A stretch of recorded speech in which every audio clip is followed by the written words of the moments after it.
Selamat pagi, Bapak Ibu serta anak-anak yang terkasih.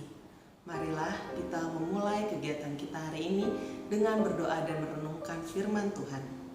Semoga Tuhan beserta kita sekarang dan selama-lamanya. Dalam nama Bapa dan Putra dan Roh Kudus. Amin.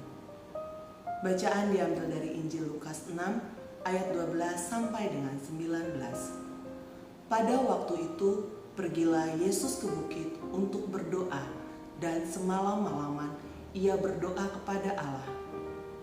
Ketika hari siang, ia memanggil murid-muridnya kepadanya, lalu memilih dari antara mereka 12 orang, yang disebutnya juga rasul.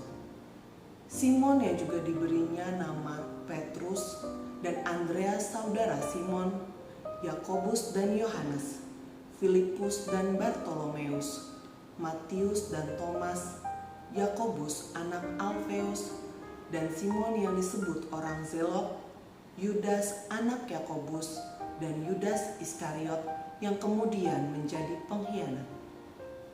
Lalu ia turun dengan mereka dan berhenti pada suatu tempat yang datar.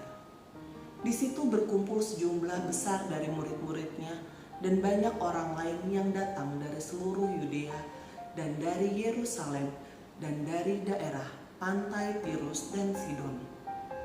Mereka datang untuk mendengarkan dia dan untuk disembuhkan dari penyakit mereka. Juga mereka yang dirasuk oleh roh-roh jahat beroleh kesembuhan. Dan semua orang banyak itu berusaha menjamah dia, karena ada kuasa yang keluar daripadanya dan semua orang itu disembuhkannya. Marilah kita renungkan. Anak-anak yang dikasihi Tuhan, suatu ketika ada seorang siswi kelas 6 yang menceritakan masalah keluarganya kepada guru agamanya. Ia bercerita bahwa papa dan mamanya akan bercerai. Hal ini membuatnya sedih, sehingga nilai-nilai pelajaran di sekolah menjadi turun. Padahal dia anak yang pandai. Kemudian guru agamanya memberi sebuah rosario, dan siswi tersebut diminta untuk berdoa rosario selama 9 hari dengan wujud doa supaya rencana perceraian papa dan mamanya dibatalkan. Seminggu kemudian, siswi tersebut menemui guru agamanya dengan wajah yang ceria. Ternyata papa dan mamanya tidak jadi bercerai.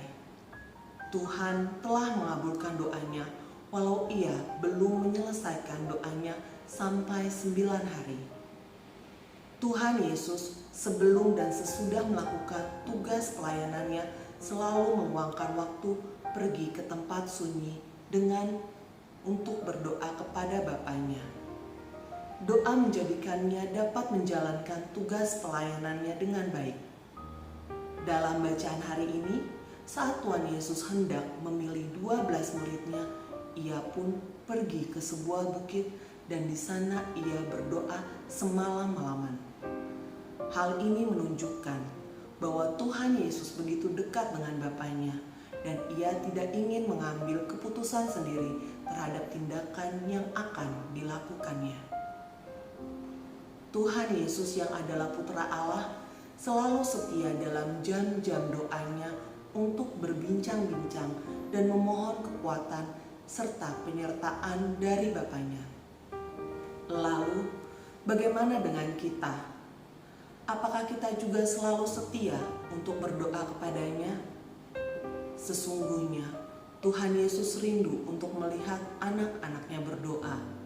Karena pada saat berdoa itu, Tuhan Yesus bisa duduk bersama-sama kita, memandang kita, mendengarkan kata-kata kita, dan pada akhirnya memberkati kita dengan jawaban dari doanya. Tuhan Yesus memberkati. Marilah kita berdoa. Tuhan Yesus, taruhlah roh doamu dalam diri kami, sehingga kami selalu memiliki kerinduan untuk bertemu dengan Engkau dalam jam-jam doa kami, sehingga apapun yang kami kerjakan dapat berhasil dengan baik karena Engkau telah memberkatinya.